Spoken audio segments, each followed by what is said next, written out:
So a few words. Sylvain, Maquet, you can hear my accent. I hope you won't need AI-assisted translation.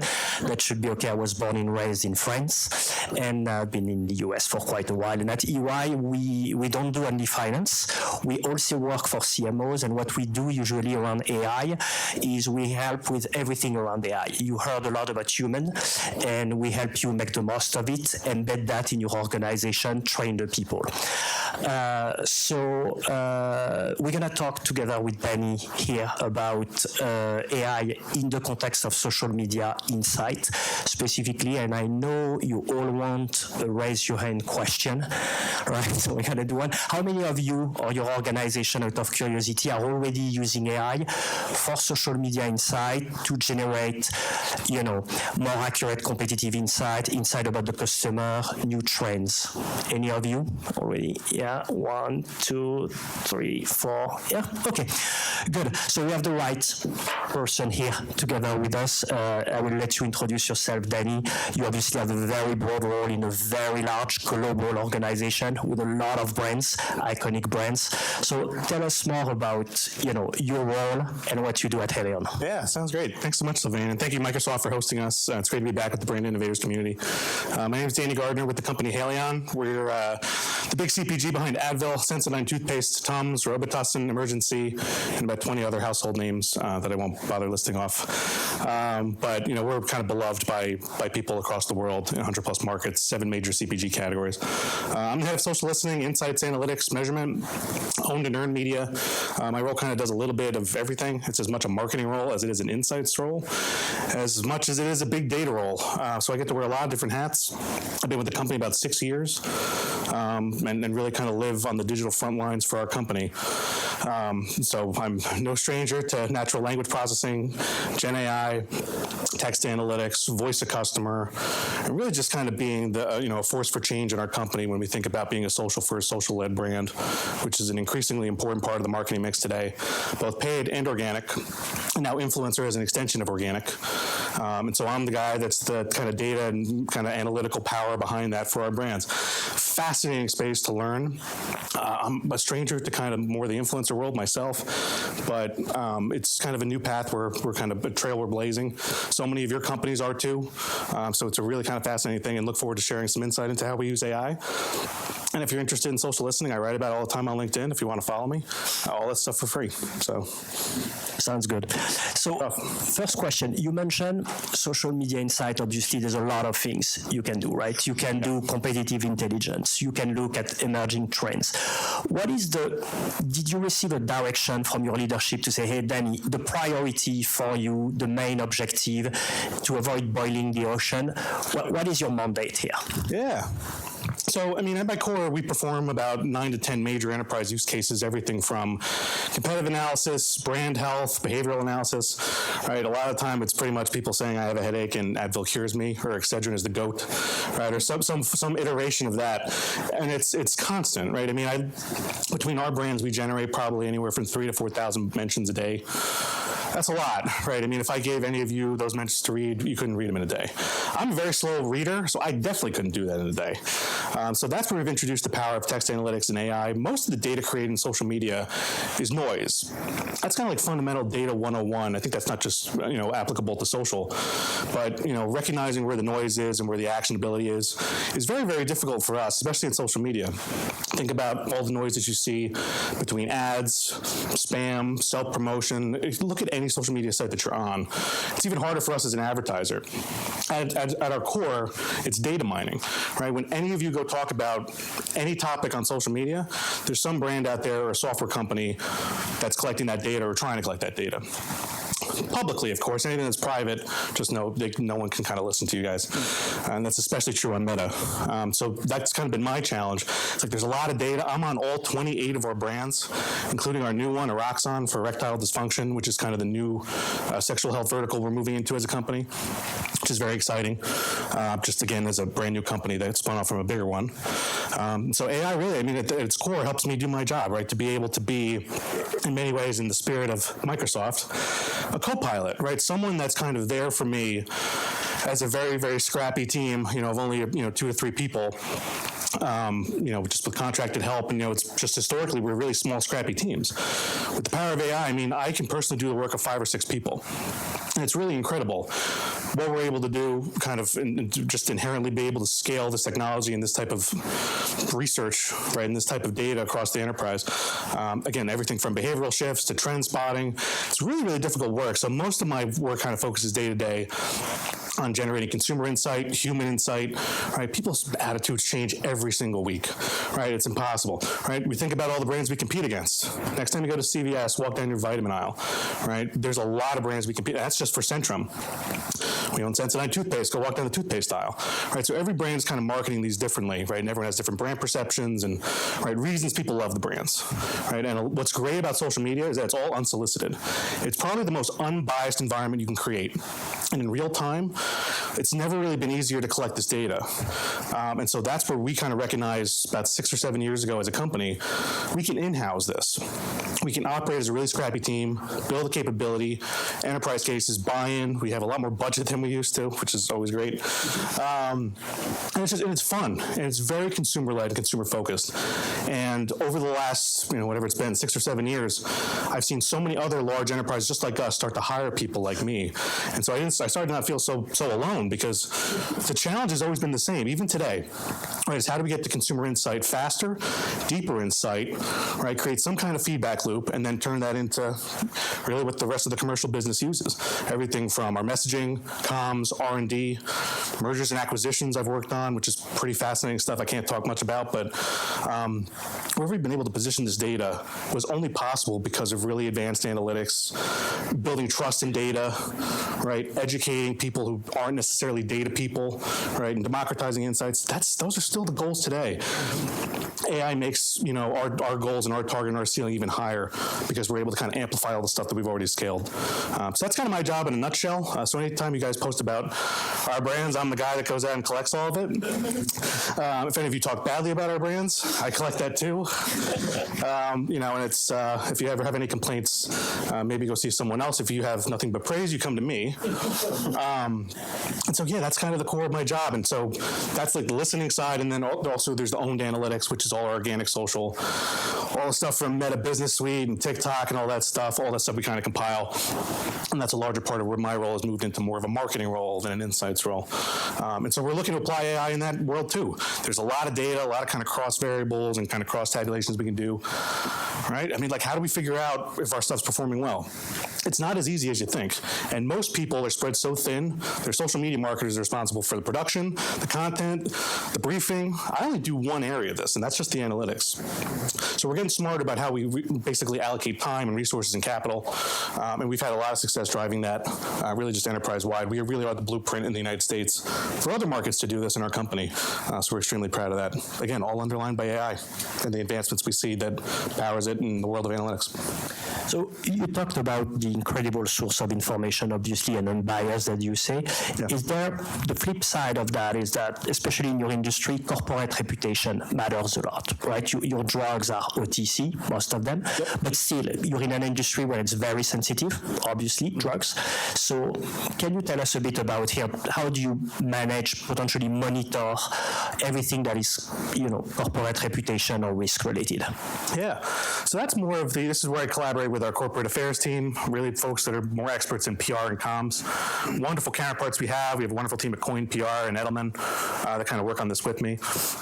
This is one of just many different social listening cases, but when people talk about us, the biggest example I could share was actually during COVID. We went through kind of a larger global crisis around Advil from a tweet from the French health prime minister. Ouch. Sorry, Sylvain. And I remember getting the alert on my phone. Thank you to our team at Meltwater, who have some of the best alerting systems and capabilities that we used back then. This was whatever that was, 2020. And I remember getting that on Saturday or Sunday, thinking there's very few moments where I've been scared to go to work on Monday, and that was one of those days. It was very disruptive. It took us years to come back from the supply issues and really just the demand of people saw this tweet and they were like, hey, it was based loosely on a study from 30 years ago that was pretty much inconclusive, but people believed it, that ibuprofen can make COVID worse. You got to remember, at this time, none of us knew what COVID was or was capable of. And so as one of the leading consumer healthcare companies in the world, incredibly disruptive. Also helped accelerate the growth of my team, just in the sheer importance of what we were able to provide visibility and direction into. So that's the ultimate example that I don't love to think about, but we learned so much from it. And really only a year into my job, I didn't really know what I was doing. I still don't know what I'm doing. But there's so many learnings we had from that, where that there are smaller crises or supply issues, right? It's right. We start to lose trust if we don't act on this stuff or don't have some kind of proactive measure to do it, right? And we are trusted brands, and we're built on decades of proven science and trusted science, right? So I take that personally in my job, and so when people have bad experiences with the product, it's my job to surface that. Right? Sometimes there's an element of PR where we have to come out and say something or make a correction or advise on that. So it's an even bigger part of this. You think about the threat of AI and deep fake technology. This is the stuff that keeps me up at night, is that all it takes is for some bad actor to say, make some AI commercial that shows, I don't even want to say it because it could be a trigger warning, but like people could do very bad things with this and with our brand. And people don't know what to believe. AI gets better and better every day. And so there's actually a segment in social listening of kind of software companies that are working on this and finding disinformation and trends and patterns. It's exactly what I've been doing my whole career. But now it's more on offense. If you think about corporate reputation, companies don't take this as seriously as they should. And that's what I constantly advise our team on, is like, this is the biggest threat to us. I'm the closest detection we have to this, and it ain't perfect. And it's nowhere near perfect. So that's what kind of keeps me up at night. It's a kind of huge challenge for us as a company. It is for every other company. So everything from risk protection, thankfully, knock on wood, everything's gone pretty well. We have a pretty good playbook. We have fantastic partners that work with us, but we're the data and the muscle behind this, and we do this in real time. That's where we really flex our muscle for the company. So let's go now a bit to the basics, right? Obviously, you're in charge of the data as well. There's no good AI or good outcome without a solid data foundation here. Yeah. So can you tell us a little bit how you handled it, how you started basically to make sure you had the right data? You have a huge amount of data. You have global data. You have different brands. So how did you approach this basically to make sure you had the right degree of reliability on your data? Yeah, so data quality, this is putting my data hat on, less my marketing hat. There's a pretty foundational principle of like garbage in, garbage out. That's especially true for social. It's very hard, like I was saying before, to distinguish good data from bad data sometimes. Right? In some cases, we want the bad data. Right? What is noise, we can train models to identify. I'll give you an example. We own the brand Preparation H, which is a suppository. If you don't know what that is, maybe Google that somewhere in the back. But it's one of our best brands. It's actually one of my favorite stories to tell. It was a brand that had zero social spend, zero assets. It's the first kind of listening work that we did on it, and we've grown it, social presence up to, I think, like 2,000 followers collectively, and from nothing, right? A brand that spent $0 in social spend, all from social listening. It's actually one of, when we look at like brands on a volume basis, it's actually kind of in the middle of the pack, and people didn't expect that. Why would people talk about hemorrhoid cream? But it's actually a pretty candid thing, and it wasn't as taboo as we thought. We've used this learning for Tums and GasX and some of the other brands that we own. When it comes to garbage in and garbage out, actually half of that data, if you query it right now in a listening tool, is stuff that we exclude. A lot of it's around political conversations. People basically making butt jokes and making fun of politicians. It's not useful to us as an organization or as a company. It's funny to read through, so sometimes I'll turn it on for some of the team. Sometimes that pisses other people off, but it depends on your political allegiance. And so that's an example of if we had trained our models and data on that, that's 50% data, and that's why I mentioned this stat before. It's absolute garbage. There's nothing we can do or act on. We would never take the stance with our brand. So that's just a fundamental, when we have good quality data, we can improve the accuracy of our sentiment models, our text analytics. It's better data, right? You think about Gen AI, the reason OpenAI is so good is that it pools all this information, right? Social listening and the way these tools have kind of worked for our company and the industry, it's kind of a microcosm of that. It's pooled all of this different kind of knowledge. And so ideally, we're able to train our models to become a little bit better so that when people talk, when we feed it Advil data, which is really tough, right? I had a headache. And then I took Advil, and now I'm better, right? Part of that was positive, part of that was negative.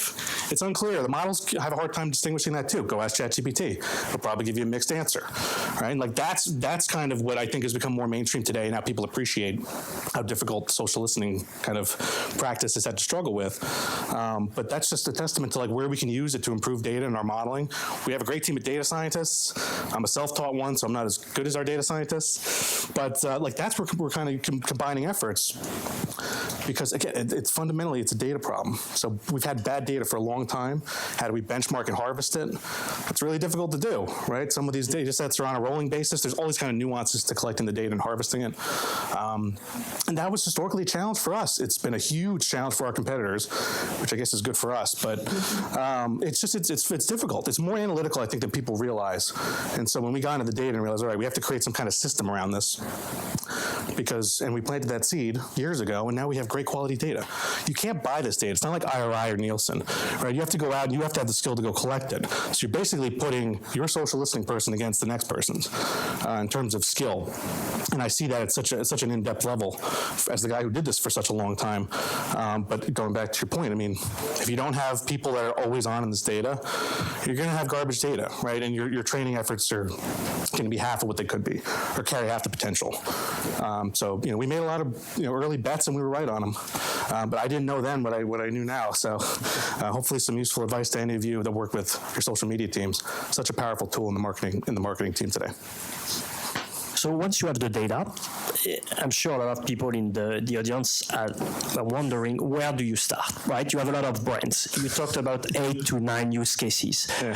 Do you start small in a geography with a small brand, and then you try to scale and you prove the value? What's the right playbook based on your experience, if you have an advice to the... My CMO might not like this answer. But a lot of the segmentation that we set for the company, right, we have power brands, we call them, right? So this is all the brands that get the most funding. So that's Advil, that's Centrum, Sensodyne. This kind of varies globally for the global brands. But Centrum Vitamins, I mean, I can tell you that not many people talk about Centrum Vitamins, despite it being a power brand and makes $1 billion for us globally. Huge brand. And we've tried to revitalize it, but at the end of the day, like, I don't follow the SRA or the resource allocation for that, right? So I have to determine using my data. I'm kind of an outlier, and I had to fight for this for a long time. Was that, okay, we have to prioritize brands that have real potential. This is especially true with organic social. We just don't have enough people or resources to do this. And this is where, like, I'm working with our social director. He's like, all right, well, we got to prioritize the 5 brands who really have a shot that you and I can spend time committing to and advising. And that was difficult for us because, again, in the social listening world, we were able to scale to pretty much everything.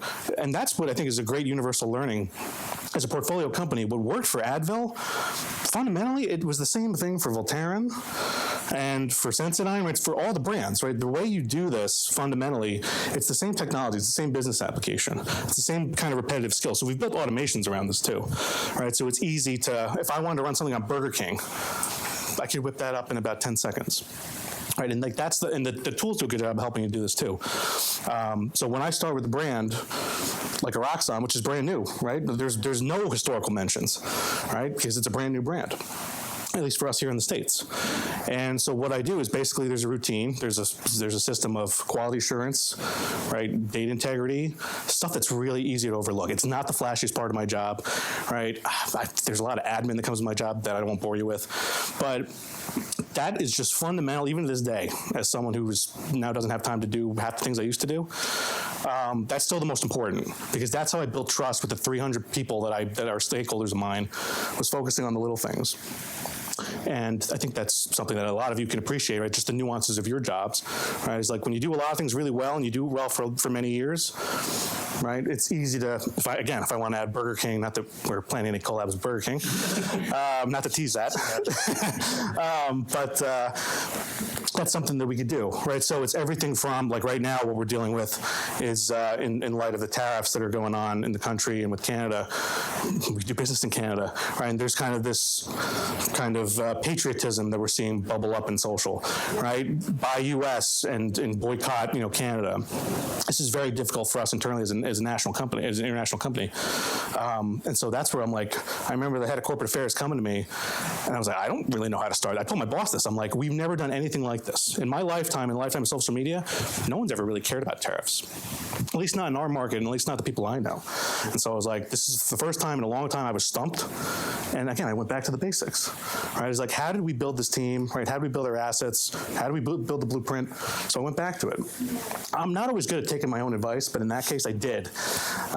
And so, like, that's kind of how we approach it. So once that's set up, it's everything from understanding, hey, there was an interesting insight we found that there were a lot of Canadian consumers. This is more in skincare, but a lot of them really want to buy Canadian, but some of them can't afford to. Canadian brands are more expensive, and they can buy just as good a brand in the United States.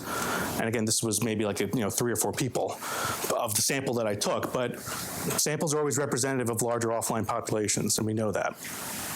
So that was interesting too. It was just a behavior beyond that was started because really of the current administration and actions taken by Canada, and really a lot of things that I don't even have a full grasp of. So that's an example of where, again, we kind of take, or we call them brilliant basics at Haleon, right? Stuff like that for me. With something new, again, I didn't really know what I was doing. I'm still refining it. And like how to use it. And I told my boss this. I'm like, directionally, I don't really know how to advise on this. They're going to take separate actions, right, for us as a company, but it's my job to provide the data, the insight, and options. That's what's more important, I think, as an insights function, is that we provide options. We're objective, right? We deliver the good news and we deliver the bad news, right? And so I think, companies have a, historical challenge of, painting a pretty picture when they shouldn't be. But with our data, we've kind of taken the whole narrative of being objective and really just taking it to heart. And that's where we've driven visibility, not just for my team, but the larger department. So again, going back to brilliant basics, that's kind of an example of how we would approach this type of work. And a lot of this, again, if we choose to for our brands, will come out in our messaging and any kind of statements that are made from the company. So a great real world, literally in the last 2 days thing that I've been working on. So again, all underlined by our analytics and our brilliant basics. Good. So you're really on a, journey and going beside, I would say, a long one, but beside corporate deepfake, I would say, and French tweets, what are the main risks, and where do you see the potential hurdles? The risks, like from like a corporate affairs. Overall, I would say for you, to not being able to scale, what could be the hurdles on the journey?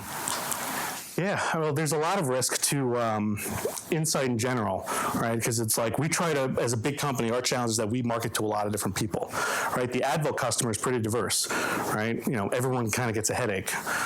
Headaches in your body don't always care what political affiliation you are, whether you're a gamer, or what affinities you're into. So this is the challenge too, is that, when we produce an insight, right, and we try to turn that into a creative idea or copy or campaign, right, we risk basically marketing to the wrong people. And this has been a challenge for us too. It's actually, going back to Prep H, something that we're kind of trying to calibrate. We do very well with the LGBTQ plus community with that brand because it's an intimate brand and people actually use this off-label for intimacy. And that was kind of like an interesting thing that we found. That was directly from my team.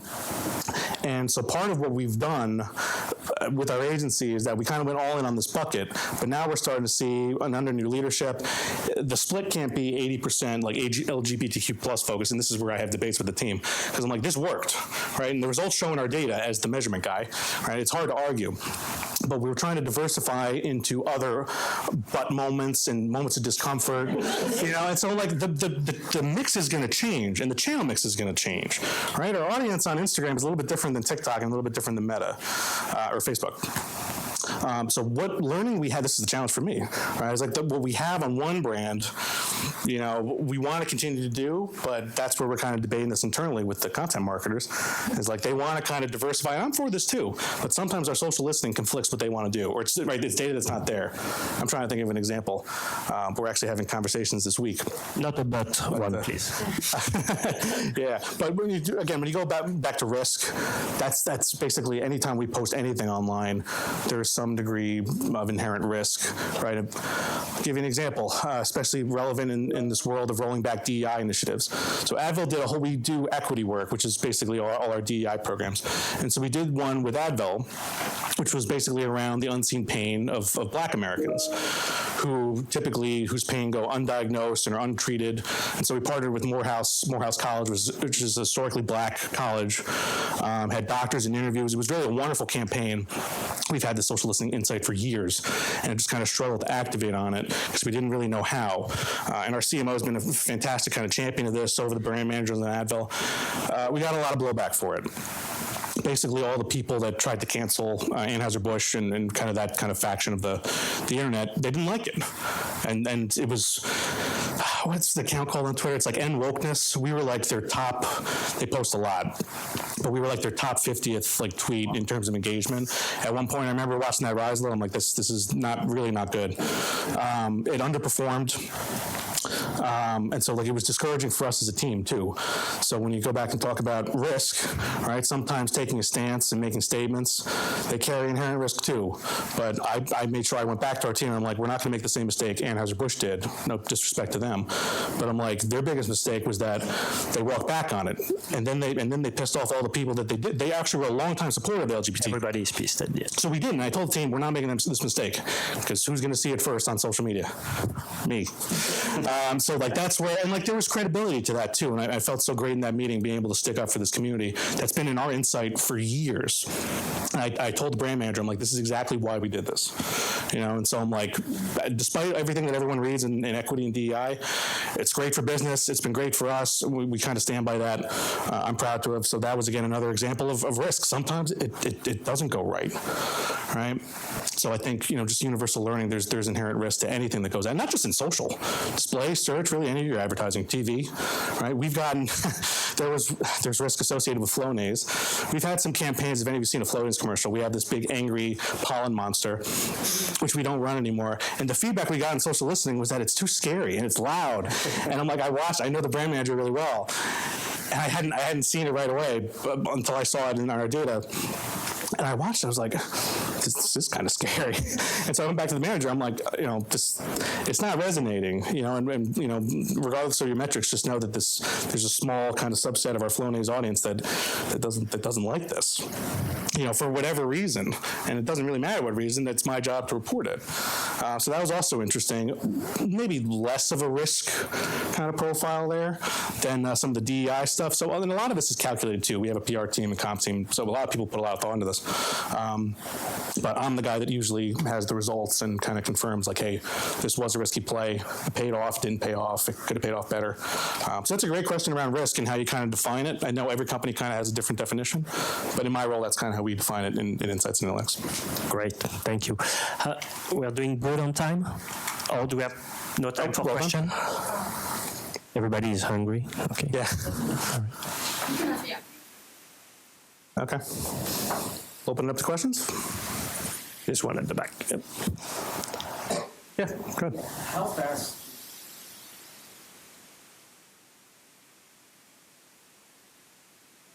Very fast. The lag time between when something gets posted to the social media servers, to our social listening server, to my inbox, it's like a 4-minute lag. I can't even begin to tell you how wildly impressive that is, like technically. It's been like that for many years, actually. So when we get, like when I talked about that Advil alert, this was years ago, that alert, like I knew about that within literally like 3 or 4 minutes of when it was posted. Granted, I had to see the email and I was checking my email, so it could have been a little later. But very fast. And usually in cases like that stuff is critical in real time, right? Where we need to act and every second counts. Sometimes it doesn't. Sometimes, to be brutally honest, some stuff can wait till Monday, right? Is like, I can't solve, there's some things in marketing I cannot solve between 5 o'clock and, you know, the next morning, right? That's realistic. I've lived that. You know, I'm a huge advocate for that in our company too, right? Work-life balance means something. But to your question, very fast. Every major social listening tool and kind of alert technology pretty much has this capability. Some alerts we get, you don't have to act on at all. It's some high reach, someone talking about our brand, and it's irrelevant, it's a one-off thing. So I'm the gatekeeper in many ways. So it comes to me, and I'm like, I don't want this going to the whole company, because it's going to create more problems and more questions. No one needs to see this. They can laugh and go, ha-ha, and maybe I'll forward that if it's funny. But otherwise, there's still a mechanism for us to kind of control the flow of information and what's useful and what's not. That's actually a pretty important process that I implemented, just so we're not inundating inboxes. And again, we're very, very agile at doing this. So good question. But so is every other company. The technology is really good in this space. Yeah. So startup, right? That's the size of the business, startup. There's a lot of tools out Yeah. sort of figure out No, for sure. exactly who's like selling you the good stuff, not like. Yeah, no, it's very difficult. I personally maintain great relationships with all these companies, just as a champion and evangelist for what this profession does. But it's different, and I have the same question that I get from startups and D2Cs. We can't afford the big kind of enterprise tools, and that's true.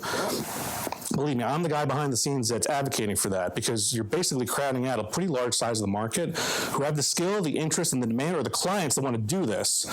They don't understand that. And so that's why I've been trying to shine a light on that, because you could offer them, not every startup needs the full enterprise kind of configuration that we have. We're massive. There's maybe 9 other companies in the world that have a similar portfolio and position that would need to worry about this kind of scale and some of these problems. But for the most part, people just want insight. They want to be able to meet their consumer in a platform, have it syndicated, have it in one spot, and be able to act on it the same ways that we do, right? And again, that's the advantage of startups. They can move infinitely faster than us, and time is everything. So I would say, there's a lot of different price points I know being offered by companies. I'm happy to talk to you afterwards. Great, awesome. But there's a lot of great technology. There's kind of different price points for everyone. A lot of innovation in the space, really fun space to kind of follow. And it's become a lot more disruptive in marketing. Great question. I think that's it. All right, that's it. Well, thank you so much for coming to our session, guys. I'll be around if you have any questions. Thank you.